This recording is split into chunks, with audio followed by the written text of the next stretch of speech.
Welcome to War of the Stars, a Star Wars podcast, coming to you every week from deep within the Outer Rim, far beyond the watchful ice of the Galactic Empire. Join your hosts, John Mark Tolley, Garrett K. Jones, and Brian Karasik, as they discuss the various facets of the saga's lore, characters, review the films, and discuss every tidbit of news coming out of Lucasfilm. And remember, this isn't just my Star Wars, this isn't just your Star Wars, this is our Star Wars. Indeed, it is our Star Wars. Welcome once again to War of the Stars, a Star Wars podcast. I am your host, Mark Tolley, and join me, as always, is Garrett K. Jones and Brian Karasik. Fellas, hi, everybody. How are you on this wonderful day? Oh, it's a marvelous day. Excellent audio content. Yes, indeed it is excellent audio content for your face. I'm quite pleased that Anyway, we're having a heat wave here in North Carolina, which means I do not have to go into work at the office tomorrow because while I much enjoy my job, I work for the state and we work in a 70-year-old abandoned mental hospital. No jokes. And so the heating is a bit of an issue. Yeah. Same here. We're here in Illinois. We are under a heat advisory. I drive a bus, one in which the air conditioning in the bus was not working particularly well. So it was blowing warm, hot air on a day where we were having 105-degree heat index. That is not always what you want. No, it is not. Anyway, we're not here to talk about what's that? I was gonna say, for me, normally this time of year we are regularly seeing like low triple-digit weather. And last Wednesday and Thursday we had 100, 101 degrees. That's pretty typical for this area. Friday we had a huge drop. It dropped down to like 87. It was a huge 13, 14 degree drop from what it was on Thursday. And then it's been super nice all through the weekend. Even today is gorgeous. Like cool breezes, like nice, good flowing wind, not terribly hot. Like I think the hottest it got over the weekend was like maybe 88 total. Nice. And I'm like, for summer solstice, that's huge. That's huge for us because usually it's super hot. And I'm like, this is great. This is nice. I'll take more of this. I know. Yeah. Well, today we are talking about something that I'm sure is not going to, there's going to be no controversy in this. Everyone's going to agree 100% on our takes and what we think of this. And there's, everyone have to move. It's horrible. I think the fandom is pretty much united in their appreciation of the sequel trilogies. The fandom might be, but the people at Lucasfilm not so much.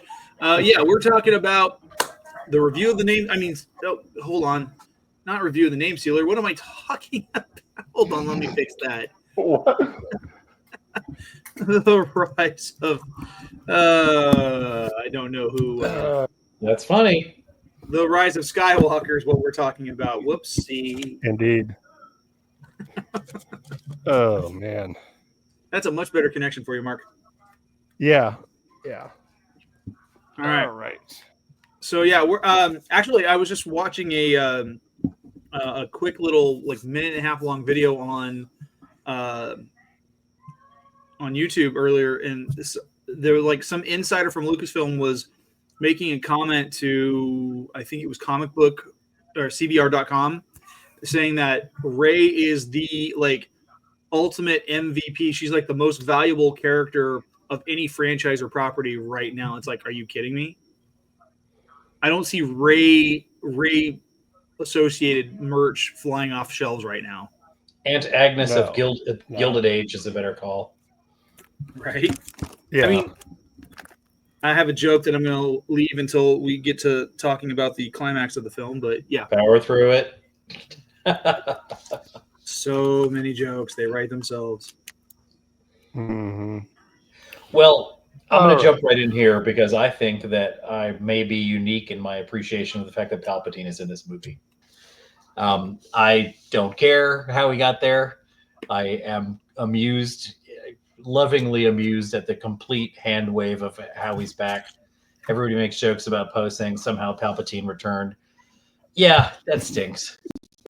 But somehow, for me, and I gave a little spoiler of this last week, but I'm going to go ahead and say the problem that I have with Palpatine's return is that Palpatine made a galactic broadcast over every planet of the galaxy, wherein he said, "At last the work of generations is complete. The great error is corrected. The day of victory is at hand. The day of revenge. The day of the Sith." And he said that in Fortnite and nowhere in any Star Wars property. And that makes me mad that you have to play a video game that has nothing to do with Star Wars to hear the most important line of dialogue delivered by Palpatine in 4 movies. It's very frustrating to me. So that'll start that off. Jokes aside, I'm glad he was in the movie. I love Ian McDiarmid. I love Palpatine as a character. I've said it here many times. Palpatine's such a good villain. He's the bad guy of movies he's not in. I don't think he should have been in this movie. They clearly just shoehorned him in. The Snoke thing isn't really working out. How can we make it be about Palpatine instead? well, And that's just the start of it. I think I had high hopes for it because while I'm not usually a big fan of J.J. Abrams, I did like the way he filmed The Force Awakens, even if it felt like a shot-for-shot remake of A New Hope. I saw what he was trying to do. He was trying to keep things as practical as possible as far as the effects were concerned. He was trying to recapture the magic of the original trilogy, the way it opened, just setting the tone. The problem is, and Abrams said it himself, that going into this new trilogy, nobody had a roadmap for what they're going to be doing.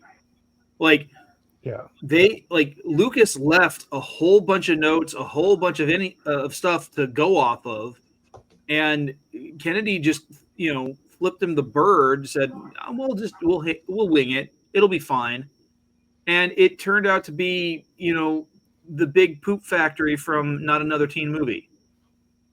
As far as I'm concerned, I mean, it was crap. Well, I think that they had some interesting themes going in the first 2 movies where they made very strong arguments that the Force is not hereditary, the Force is not a royal bloodline, the Force is just anybody can have it. They've really leaned on Rey being nobody from nowhere. They had that worked. They had the little broom kid at the end of The Last Jedi, picking up the broom at the Force. It was a great path they were going on. And all of a sudden, not only is Rey not nobody, she is genetically Palpatine's daughter. And I mean, he said granddaughter, but she's the daughter of his clone. So genetically, she would be his daughter. That's kind of a royal bloodline. It's frustrating that, like you said, no roadmap. But I would go one further. They had a roadmap that clearly pointed in one direction and 2/3 of the way did a U-turn. Well, and part of it was, so we were supposed to have 3 different directors for these films. It was supposed to be J.J. Abrams directing Episode 7, Ryan Applehead Johnson, I will forever call him that. Not a fan of Ryan Johnson. 8. Huh? Not a fan of Ryan Johnson around here. No, I mean, I have watched the Knives Out movies, and I did watch Looper, but whatever. But then we were supposed to have Colin Trevorrow, who directed the 2015 Jurassic World film. He was supposed to helm that, and he had a great story lined out. He was penning the script. He was working on it. He was making sure that thematically and storytelling wise, everything was lined up with the 2 movies that came before. But then he got let go. Everything that he had was gone, and they had to completely scramble to get a new story put in place. And unfortunately, that's where we get weak dialogue trying to shoehorn in a character that shouldn't have been in a movie, even if he is your favorite character. Yeah. At the time of Last Jedi, I took a picture of me in costume facing a very good Luke Skywalker cosplayer. And as a meme, I made a caption where Luke was saying, hey, you were a fool to face me now at the height of my power, Sidious. Now I will bring an end to your reign. And my response is in all lowercase, LOL, you can't kill me. I'm not even supposed to be in these movies. it's the most prophetic meme I ever made. I made it when Last Jedi was out. And I got to say, like, Celebration 19 was when they announced this, and we saw the trailer for Rise of Skywalker, which I don't know if you guys have watched it more than once. I sure have. But at the end of it, fade to black, and we hear Luke Skywalker's voice say, "No one's ever really gone." And then we hear a very distinctively Palpatine laugh. Yeah. And in the arena, when that happened, the lights went out and then came back up full red, and there was McDiarmid in a suit standing on the stage, and we all went berserk. It's a great moment, and it led to another great moment where Warwick Davis asked McDiarmid if he knew he was going to be in the movie, and he said, "No, I didn't. They just asked me to come in for a laugh." Which, okay, McDiarmid. Wow. But for me, that little bit of drama was some of the best drama in the film. And not for nothing, I will say, I think I've mentioned this before, but I spoiled myself for Rise of Skywalker as the opening credits were rolling, because I am a member, an admin on a Star Wars Facebook group that is full spoilers. Once a movie is available, spoilers are open to be discussed in the group. We take a pretty firm stance. Don't turn on ESPN the day after the Super Bowl if you don't want to know who won. And so I forgot that all my friends had watched the film 3 hours prior on the East Coast, and I was on the West Coast. And so I was like, oh, Rey's Palpatine's granddaughter. This is going to be great. So I knew that all the way through the movie. Right. Very disappointing. And I don't mind getting spoiled, but it was just a mess. And it wasn't memorable. Like some of the greatest moments, like there's a great lightsaber duel between Rey and Kylo Ren. I don't really remember if it's in Last Jedi or Rise of Skywalker. I think it might be in Last Jedi now that I think of it. There's some interesting moves they do where we learn things about like Luke's ability to project himself across half the galaxy, which exhausts him unto death, which wasn't what we were expecting. But I mean, Kylo Ren hinted at that when he implied something like to Rey, like, you couldn't be projecting yourself here, it would kill you. Okay, Chekhov's Force Ghost will kill you, I guess. I don't know, but yeah. That brings me to something that kind of annoyed me about Rise of Skywalker, because throughout the original trilogy, you've got Han, who does not believe in the Force and eventually comes to kind of believe in it after seeing Vader in action and stuff like that. But also, like, he's still not, grasping it. He's still kind of an agnostic about it. To him, 30 years later, trying to tell Finn that's not how the Force works when it comes to using the Force, because by that point he's got a little bit more of an understanding. But he's never a student of the Force. So the point where where Kylo Ren is left derelict on the remains of the Death Star, and he sees his father there, that should not have happened. Like, was this a hallucination? Was it a Force? He didn't look like a Force ghost. So what the heck was going on there? The rules of Force ghosts are pretty poorly defined, even in the original movies. Like, how did Anakin Skywalker become a Force ghost? Why didn't he look like he did when he died instead of looking like he did when he was a kid? That's never explained except in cartoons, like non-Star Wars comics making jokes about it, where Yoda says, "Oh, we can look how we want." And all of a sudden, he's all buff and tall. Although one could say that Darth Vader got to be a Force ghost because he was grandfathered in.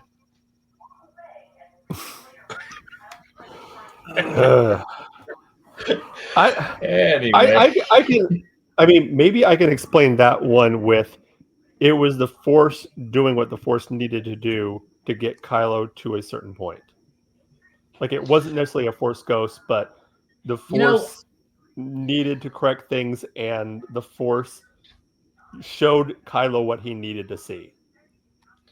I think it's interesting. I really liked, in the story, I agree with you, Garrett. I didn't like Han lecturing people on how the Force works. Like, oh, so you're the expert now. But I did kind of like it, because I felt like that.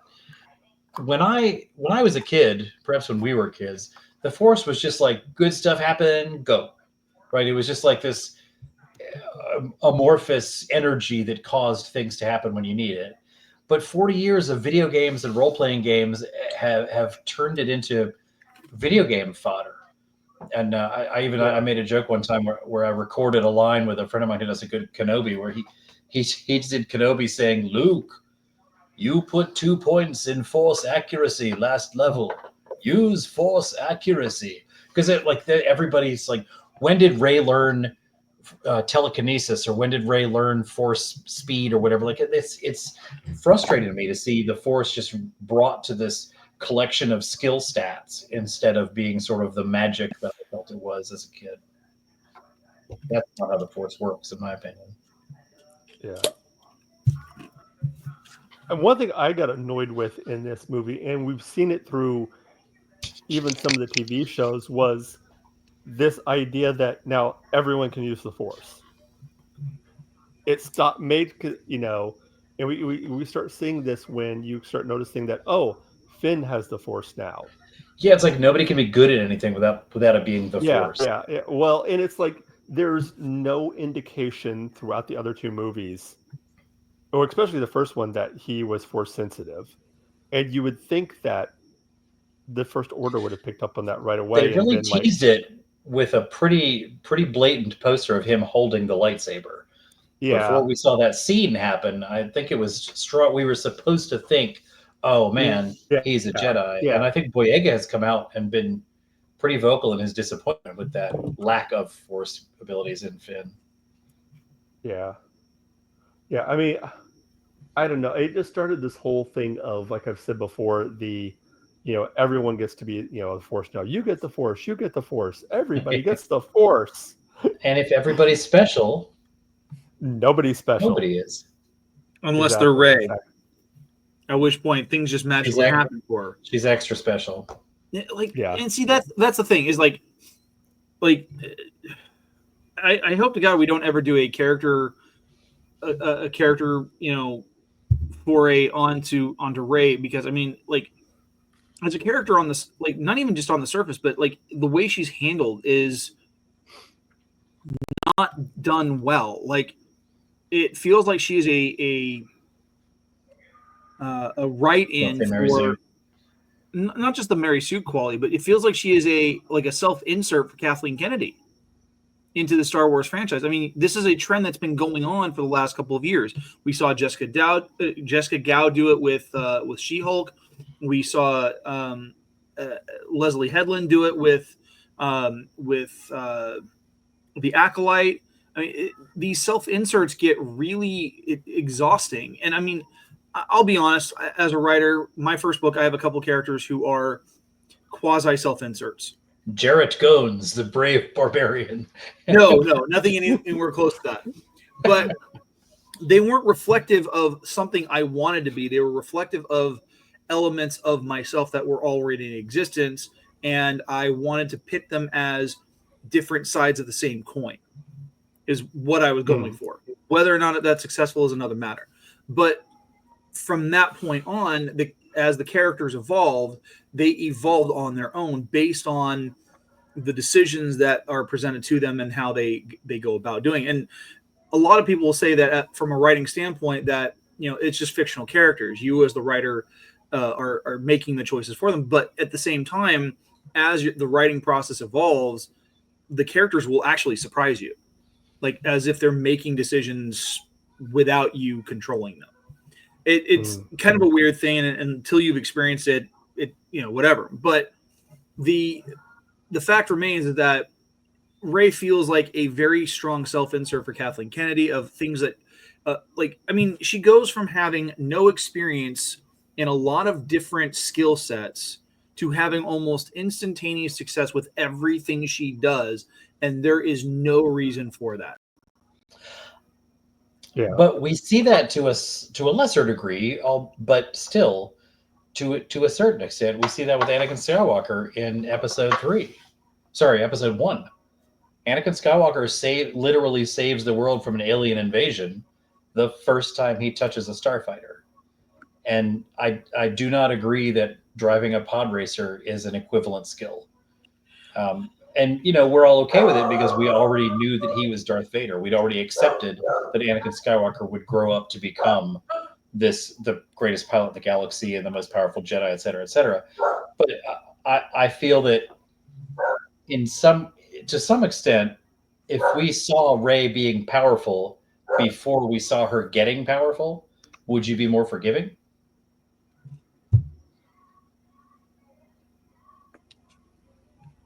I made a joke that power itself. It's for example, she has no idea how to fly a starship, yet she seemingly knows how to fly a starship. It is in the book leading up to The Force Awakens that she is shown constructing, repairing, and operating a T-56 Skyhopper simulator. Agreed. Not in the movie. You got to read a lot of books. You have to do homework to know. I agree. To learn about the character. They did acknowledge that. But to my analogy, where do we see Anakin learn how to fly a starfighter? Fair enough. Which is not to say I don't disagree with you. That I think she is a strong insert. I think that she lacks a lot of character development. The joke I love to make is that Rey, we're watching a video game. We just don't see the death and the start to continue. We just see, like, she's like, you've been killed by Unkar Plutt's goons. Press start to continue. Okay, left, right this time. There is a great sense of she's got the strongest suit of plot armor since Obi-Wan Kenobi. But I can't help but think that a lot of the things that you and I object to in Rey's development are things that we accepted earlier. I've never been a big fan of Luke being able to fly that X-wing based on his operating what's it called on Tatooine? T-16 Skyhopper. Okay, which there actually is in canon reason for why, because when Incom designed the T-65, they designed the controls to be almost exactly like the T-16 so that it could be easy to fly. I think you've told me that before, Mark. I retract my objection. I think that we, as Garrett said, we are asked to do a lot of homework to understand how Rey becomes as powerful as she is. It's never mentioned once on screen that her psychic connection to Kylo Ren allows her to basically copy and paste a lot of his skills. That's stated in, I don't know, Word of God, a comic book. I'm not sure where I got that, but at some point it was that has been stated. Huh. But it's like, where it'd be cool to put that is in the frickin' movie. Right. Exactly. I mean, I think part of the problem that we run into, especially and maybe this is nostalgia for the way things were done in the original trilogy, but we get things that are dropped to us. Like for example, Lando. He is a character that we get a basis of who he is from Han's perspective. And when we first meet Lando, we are introduced to him through Leia's perspective. Now, yes, we're still seeing part of the majority of the ensemble cast, but while Han is the vehicle for introducing Lando to the rest of the audience and to Leia it's her perspective of seeing him. And from the very beginning, he looks angry. He flips that switch just to kind of spook Han, and he's happy to see him. But he said that he's never really had any love for Lando. He doesn't necessarily trust him, but how are they such good buddies? And then as they're catching up, everything seems really, really good, really perfect, too perfect. And then we get what really happens. Well, this is like two Hondo Anakas being friends. I get the sense that Han just doesn't have anybody else that he can turn to. Yeah. That's possible. Coming back to my observation that Han is not very good at anything he chooses to do, but one thing he can do is smuggle people. Yeah, it's true. And he does. I will grant that he smuggles people on board the Death Star in the Millennium Falcon. But I think that the friendship between Han and Lando is based solely on Han has nobody else to ask for help, and Lando knows that this is going to be a big ass favor Han's going to owe him for the rest of his life. Yeah. I don't think Lando intended for things to go so far south with Vader. Yeah. But a lot of Star Wars is allowing the story to unfold and looking up inside references. We would never know who Wilro Hood was without Wikipedia. Who? But Wilro Hood, he's the ice cream machine guy in Empire Strikes Back. He goes running through the shot. Oh, you got to go to a convention. He goes running through a shot holding a 1980s ice cream maker, and he's on screen for all of 2 seconds. And at every Star Wars celebration I've ever been to, there is a running of the hoods where 30 or 40. Is that what that's all about? Yes. How have I not known this? There's one guy who dresses like an ice cream machine, holding a little doll of the guy. That's pretty funny. But yeah, the running of the hoods. It's Wilro Hood. He is the and to my knowledge, that entire character and all of his long backstory is entirely fan written. It's just been accepted by the community as canon. But that is awesome. We don't see any other lead protagonist lean so heavily on the you get it. Like it's not an acceptable level to me. If I might circle it back, I will say I got a great deal of enjoyment out of the introduction of Palpatine when Kylo Ren is talking to him in his head. That's a great moment where Palpatine reveals that we know Kylo Ren has been communing with Vader through the Force, communing with Snoke through the Force, and to hear Palpatine flat out say, "It was me the whole time." That's a great reveal. I like that. I like at the end.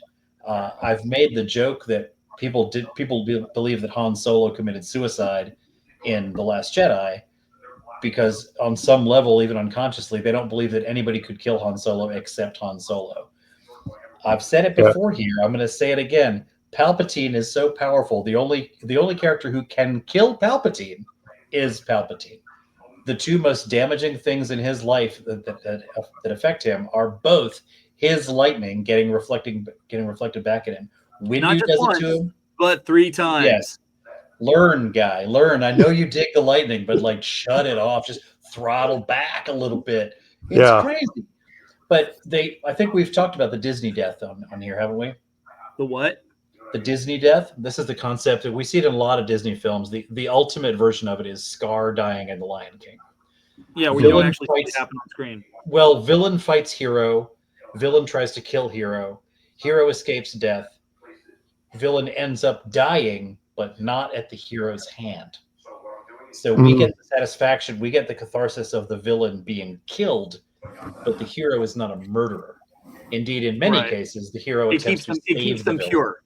Right. Yeah. Perfect examples are Scar and Gaston. Both of them die from a fall while fighting with the hero.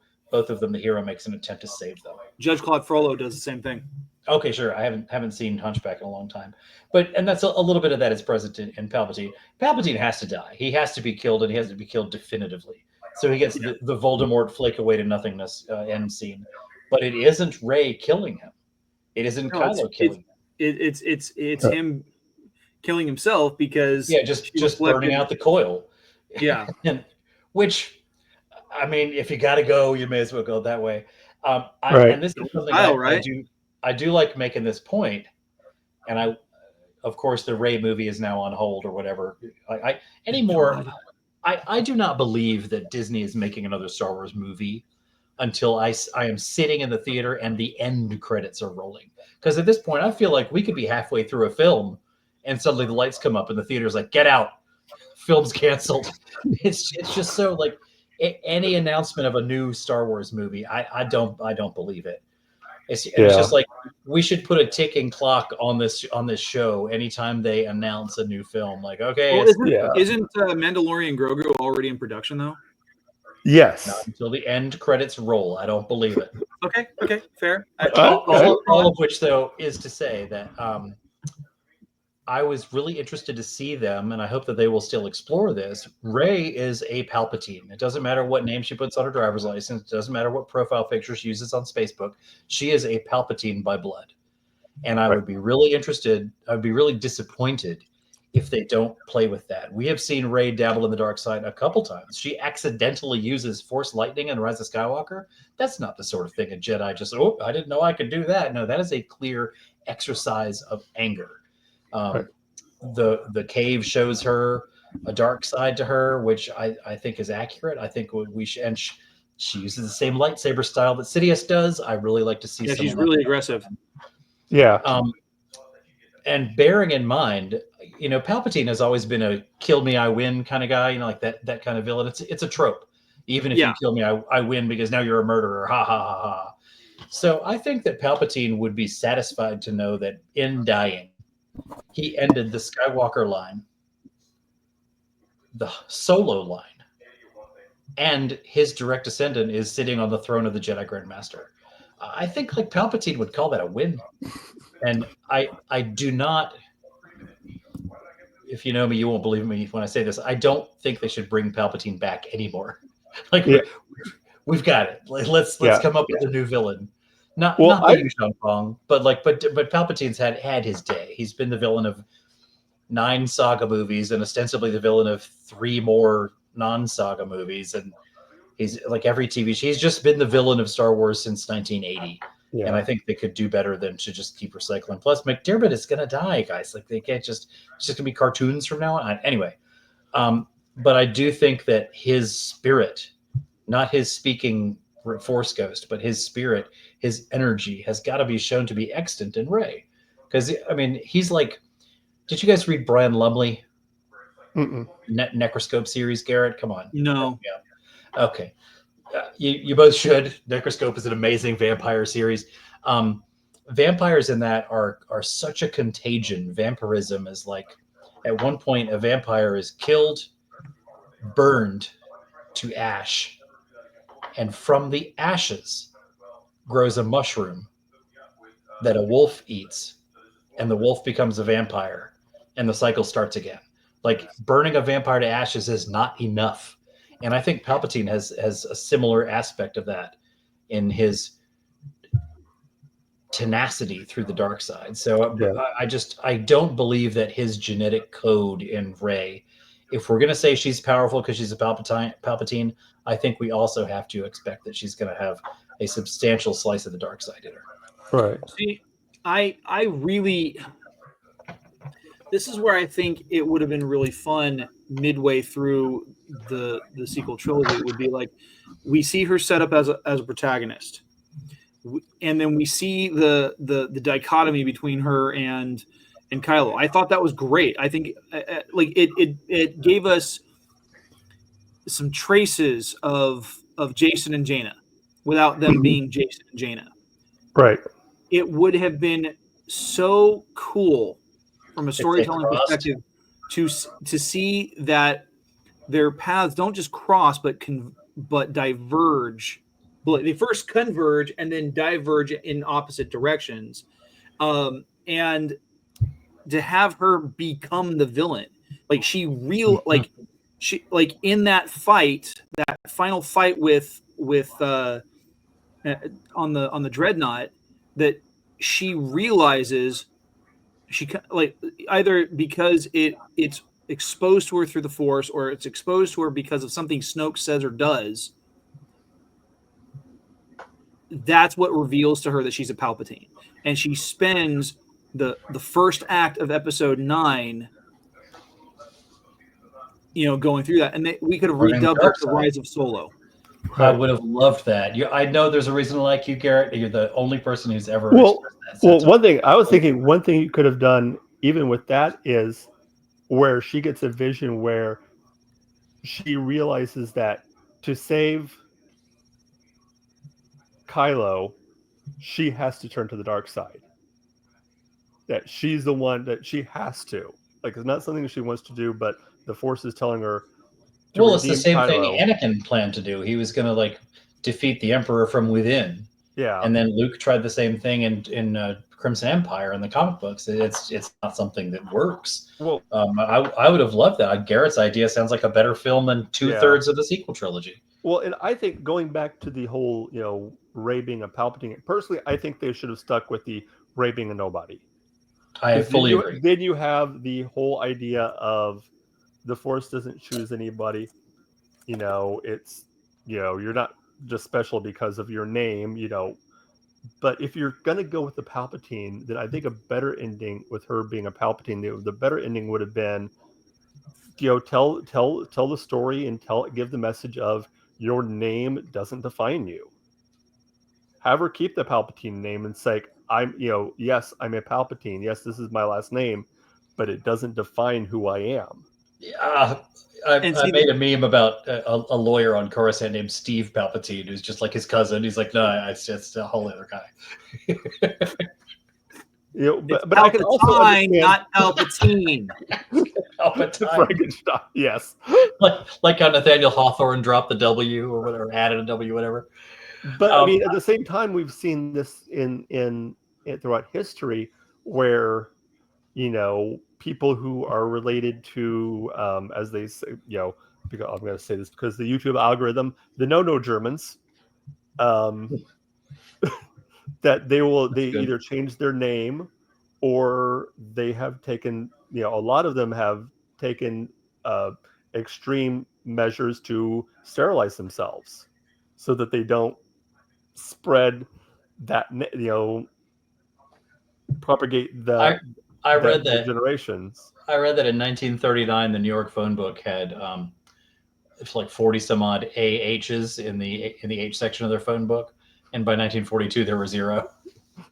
I'm just going to fill out some forms real quick. Yeah.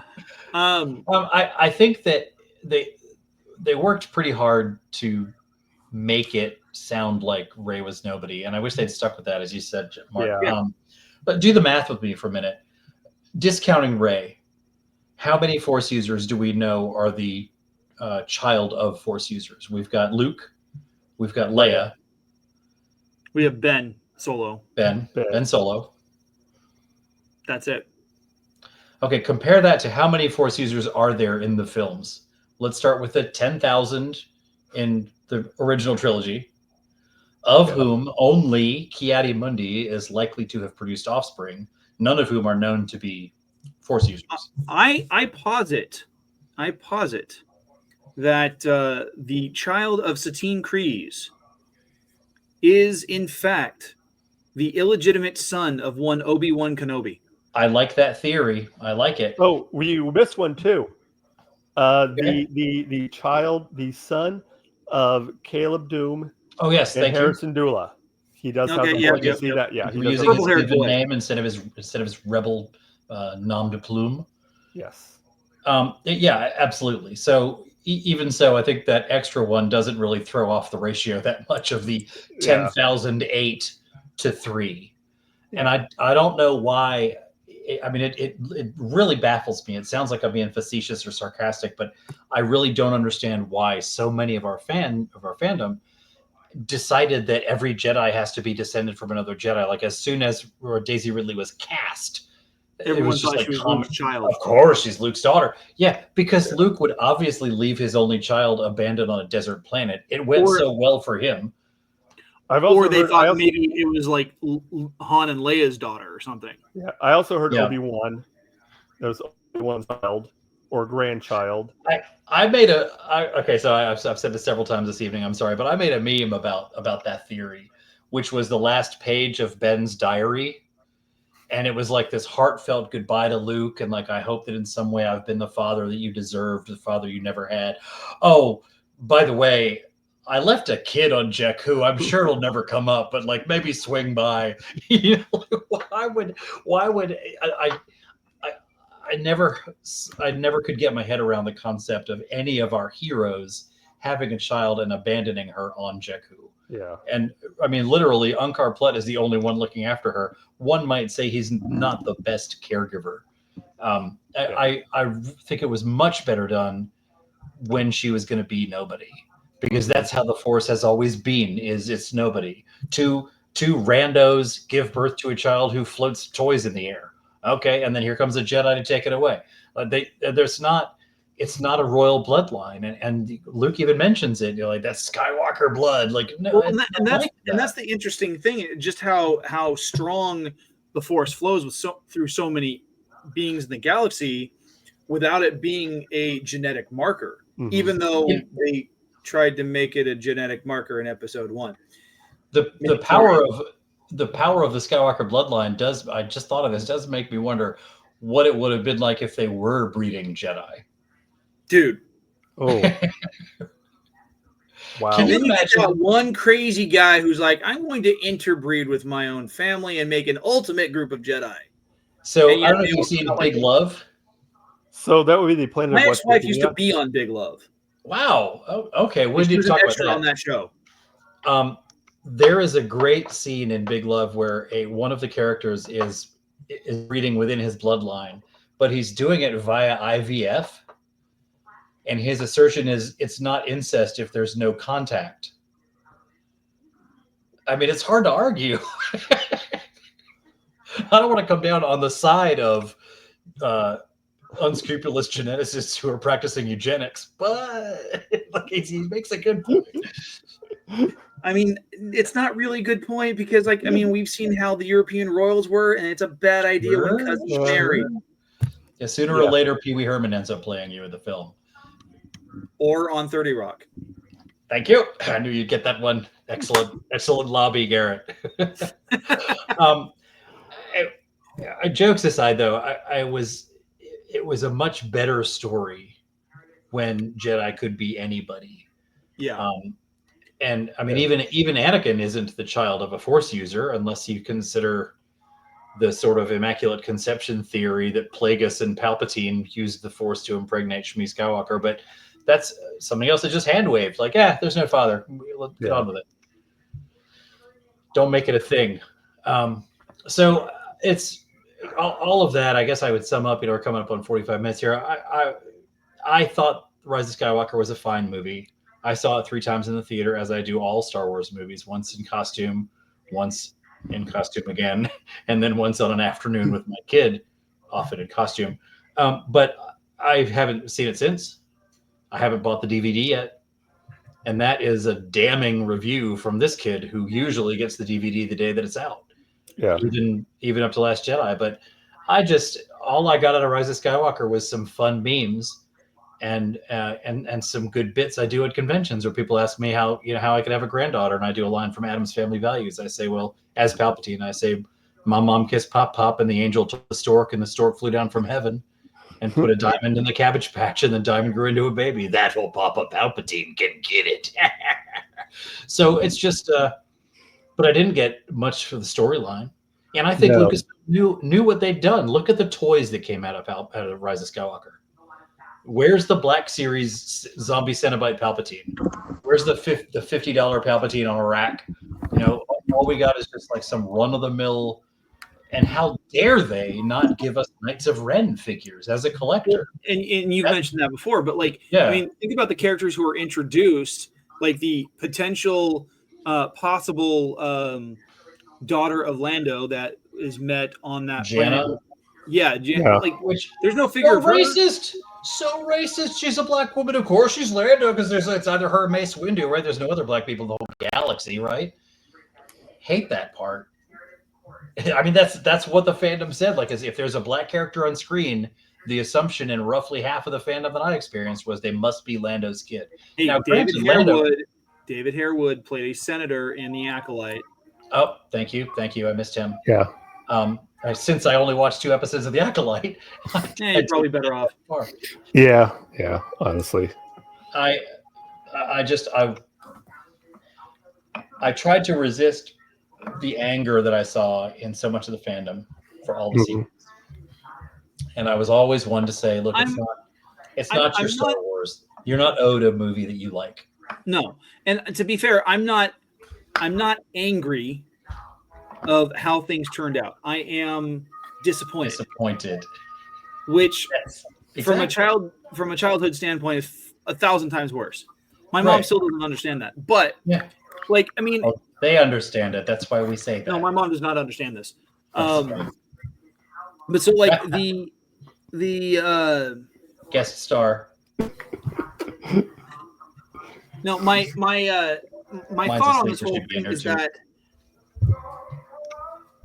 like, it could have been so much stronger. And Lucasfilm, aside with a few instances, namely some 80s made directly for TV movies, Lucasfilm has been, for the most part, pretty solid on their storytelling. And I've always appreciated that about them as a studio. That being said, this was not a solid. I mean, the filmmaking was fine because J.J. Abrams knows how to point a camera and say action. Yeah. And thankfully, it was devoid of most of the lens flare that he had in Star Trek. It was by far the world's brightest Apple store. I've never seen anything so reflective. But that's funny. And like, I like Daisy Ridley as an actress. She can do well with good material. Like, I felt that like the 2017 Murder on the Orient Express leaned a little too much into some historical revisionism in the way that they cast characters. But for the most part, I was fine with it.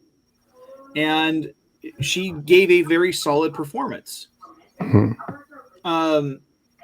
But then the last movie that she had come out, The Cleaner, which is now on HBO, is a terrible movie. Basically, like, at this point now, I feel like Daisy Ridley is still playing Rey, just instead of stealing names, she's now stealing film stories, because The Cleaner is exactly the same plot as Die Hard. I will say I thought Daisy Ridley turned on a star performance as Cottontail. As what? Cottontail. She's one of Peter Rabbit's sisters in the Peter Rabbit movie. The what? The Peter Rabbit 2018 movie. It was actually a good movie. Donald Gleason's in it. It's a pretty funny Force Awakens reunion. General Hux is Mr. McGregor, and Daisy Ridley is Cottontail of Flopsy Mopsy Cottontail. I think we broke Brett Garrett. It's hard to. What? Yeah, it's fun. I was like, where do I know that voice from? Yeah. Oh, that's where. It's a live action. You guys have now made me you forced me to now look something up in the middle of. There's actually two of them because they did two of them. What? Rose Byrne, Margot Robbie. Sam Neill, Rose Byrne. I like Margot Robbie. Donald Gleason. Oh. Yeah. Now I know why I'm trying to erase this movie from my freaking brain. It's because it has James freaking Corden in it. Yeah. I hate that guy. Yeah, he's at least it's not his face, but at any rate. I don't care. It's his voice. I don't like him. Yeah. He's obnoxious. I want to punt him. Granted. I didn't see that movie where Daisy swam across the English Channel yet. That looks like a good one. That's on Disney Plus. To touch on what Garrett said, I also agree. I'm not mad at them, but it could have been so much better. It should have been so much better. And the people who made it not as good as it should have been were the people who set it up to be better than it was. You know, like changing directors is one thing, but it's still.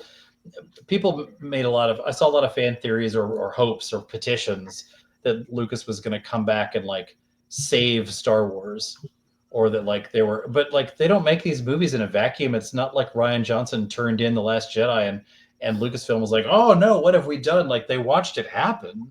The movies that we get are the movies they wanted to make. And I don't know what possibly led them to think this is how we should cap off this 9-movie saga with this because bag of vaguely assembled scenes that hardly go together. And I'm not asking for gritty realism in my Star Wars movies. We're talking about space ninjas with laser swords. I get it. But the knife that if you hold it up to the wreckage, it marks this. How? There's just no possible way. Who made the knife? And if Daisy's standing 5 feet to the right, it won't work. It just, I expect some nod to logic. Yeah. Even within your own logic, the logic created by the film. See, that's the problem, and that's where my issues with J.J. Abrams stem from, because J.J. Abrams pulls his mystery box out of his rear and pops that thing open and says, "Hey, what if this?" And then he spends a movie trying to answer the question, and he never actually answers the question. Yeah. Because it doesn't carry on from what's actually been done. He just makes a movie answering whatever question that is. I mean, I'm a case in point. I'm a big fan of the Mission Impossible movies. In fact, I'm working on a video that's going to be done as a video essay of the entire franchise with breakdowns and all that. I don't talk about the directors in this essay, but J.J. Abrams directed the third film, and while it kind of sort of rights the ship from the action spectacle that John Woo left us with in 2000's Mission Impossible 2, Mission Impossible 3 is hard. It's one of the films that I like the least. Like, it has one of the greatest villains in the entire franchise with Philip Seymour Hoffman, but the MacGuffin of what they're going after, this rabbit's foot, it's so obscure that you don't understand what the stakes are other than the personal stakes to Tom Cruise. And while that's kind of the main driving force of the movie, the bigger question is, what is the threat this thing poses to the rest of the world?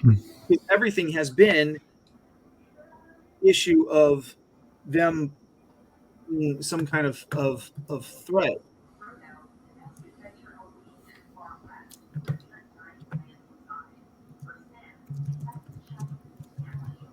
Yeah. So, I mean, and they ended up having to retcon it for the last movie that came out. And I'm not going to spoil it if you haven't seen it, but like, it is kind of a I don't know. It's one of those things where J.J. Abrams comes up with these kooky ideas, and they look good on paper, but the execution is lacking. Yeah. Yeah. Because then you get something like Star Trek Into Darkness, where he spends months on the promotional trail saying, "Hey, yeah, no, it's totally not a reboot of Wrath of Khan." And it turns out it's not only a reboot of Wrath of Khan, it's a reboot of the tail ending of Search for Spock. Yeah. Well, I mean, yeah, that's kind of his thing. I agree. Now, before a lot of hate for what he did to Star Trek for that particular, you don't blow up Vulcan and get away with it. You know, a lot of people really didn't care for his development there. But I'm just at a loss for like what a good movie it could have been. Right. And the Return of Palpatine could have been better. And as I said at the top of the hour, I mean, if we saw Palpatine's return in the film, it would have brought a lot more drama into it. If you don't play Fortnite, if you don't have a Google alert for Palpatine, like I do, you would not have known that he ever even announced his return. And the big reveal that Palpatine is back is Poe Dameron saying somehow he returned. And that's it. And I love the scene that we see Kylo Ren on Exegol finding Palpatine. The flickering lightning where his face changes.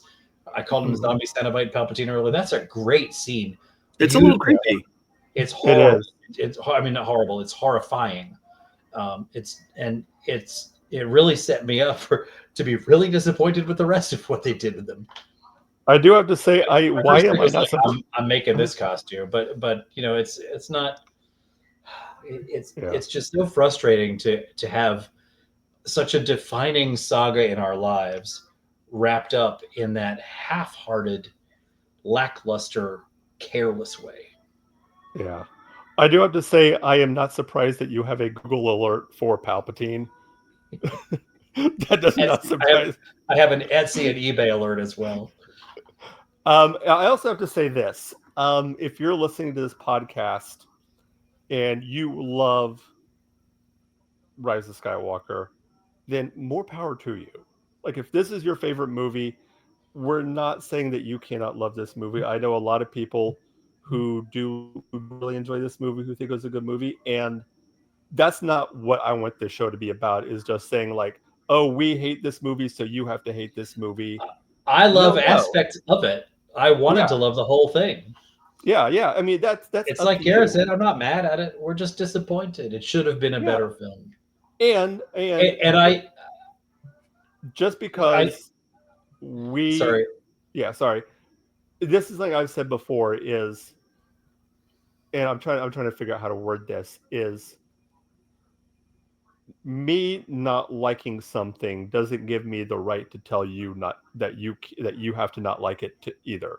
And at the same time, someone liking someone doesn't give them the right to say, well, you have to like this because it's Star Wars. You know, both are equally wrong, and I think our audience knows that too. Yeah, There's no sense in arguing someone's favorite flavor. Yeah, right. Like if I like butter pecan, it doesn't mean that you're wrong to like vanilla. I also like vanilla. It's fine. Yeah, but yeah, I really loved, just thinking of aspects of the film, and I love the beginning where we see Palpatine. I love the end where all the Jedi are speaking to Rey. And I like how they have reused, I forget if they did it in this film, but I like how they have reused Alec Guinness's dialogue. Mm-hmm. He calls out to Rey in Last Jedi. You hear Alec Guinness's voice. I don't think I forget, but you know, you see Jedi arrive from the history. Even, you know, I think you see Kanan Jarrus in there, you hear him. Yeah, you hear the voices. I love that scene. It's beautiful. It's moving, and I like. That's one of the most moving moments of the original trilogy, or the prequel trilogy for me as well, is when we see Yoda experiencing the death of all of the Jedi across the galaxy. That sense of community, that sense of oneness is heartfelt and touching. And I wanted a whole movie like that. I didn't want 5 minutes here and 5 minutes there in between. Who is this now? And why do we care who this is? And now there's a second Felicity in play. I don't even get that. So yeah, anybody? I will say this. I know a lot of people were upset like when Kylo died. I heard a lot of people upset, and I'm thinking to myself, even before the movie started, even before the movie came out, even before I said it, I said Kylo's going to die, and he's going to turn to the light side.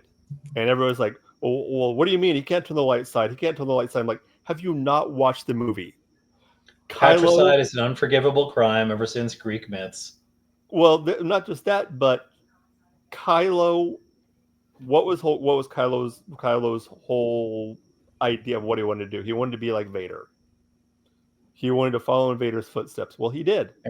He did. He redeemed himself and sacrificed and died himself. Immediately. And sacrificed himself. So, and everybody's like, well, everybody said, Kylo can't be redeemed. Kylo can't be redeemed. I'm like, you haven't watched Star Wars. Star Wars is all about redemption. Well, I saw something interesting the other day. The whole empire, the whole galaxy, as far as they know, Luke Skywalker went into a room with Palpatine and Vader, and he's the only one who came out alive. That's a pretty impressive feat. And there's a lot of I think it's Bloodline, the Princess Leia novel. I haven't read it yet. There's a much is made of the fact that most people in the galaxy don't believe that Vader turned good. Leia is expelled from the Senate because it is revealed that she's Vader's daughter, and she's accused of trying to recreate the Empire. And you've just been here, try to put yourself in power. And she's like, first off, I hated Vader. He tortured me, and I didn't know that I was his child until the sixth movie. So give it up. But it's interesting, like the things we take for granted, the things that we know because we saw the movies. The rest of the galaxy didn't see those movies. All they know is Luke killed Vader, and why would Luke lie about his father's legacy, right? So it's interesting take to see how the common people would see that. Well, I guess I've complained all I can about Rise of Skywalker. I really wanted to love it. I love parts of it. I could have done without most of it. I think there's a really good episode of television contained in that 3-hour movie. Yeah.